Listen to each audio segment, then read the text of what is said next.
Hello, my name is Ian Downs, and I'll be auditioning for the role of Edmund from Long Day's Journey into Night, reading Side 2.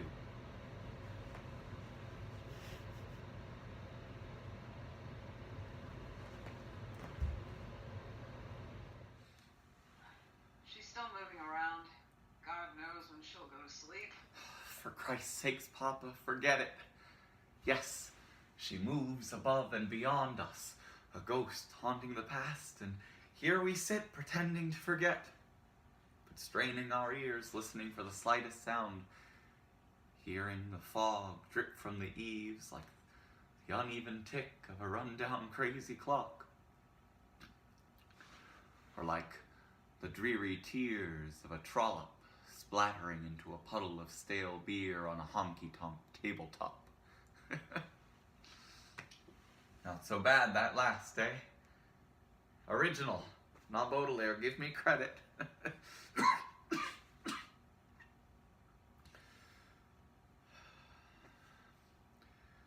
You've just told me some of the high spots in your memories.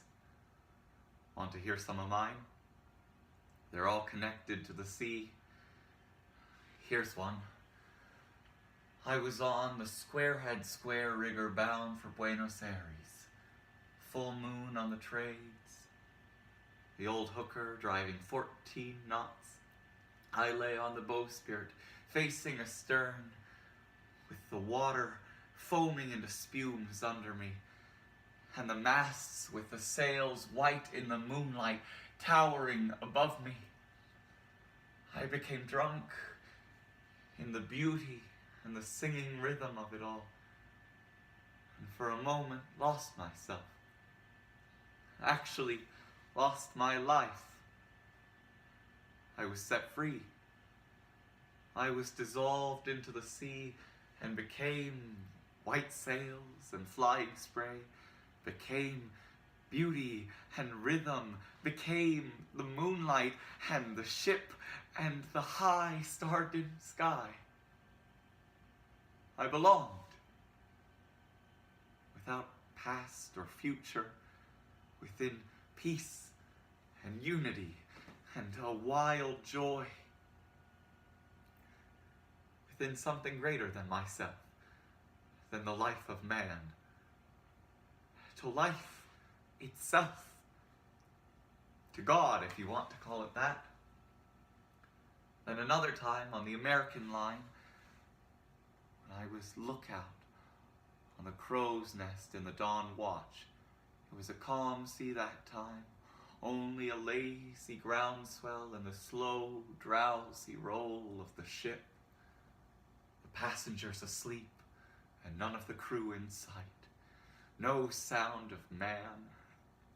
Black smoke pouring from the funnels behind me.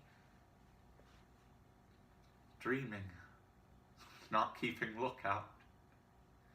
Feeling alone and above and apart. Watching the dawn creep like a painted dream over the sky and sea which slept together.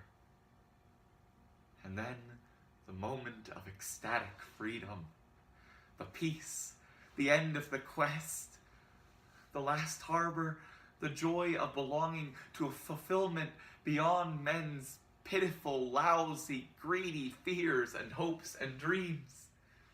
And several other times in my life, when I was swimming far out or lying alone on a beach, I've had the same experience.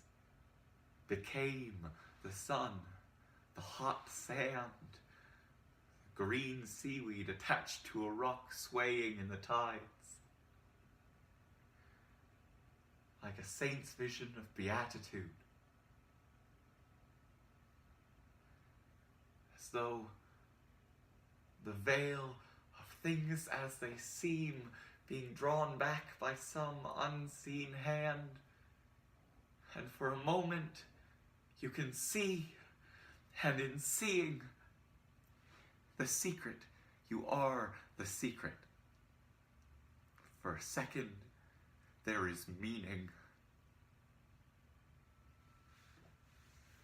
And then the hand lets the veil drop, and you are alone, lost in the fog again, stumbling on towards nowhere for no good reason.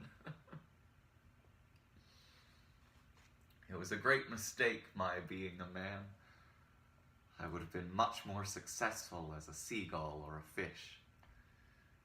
As it is, I will always be a stranger who never feels at home, who does not really want and is not really wanted, who never really belongs, and who is always a little bit in love with death.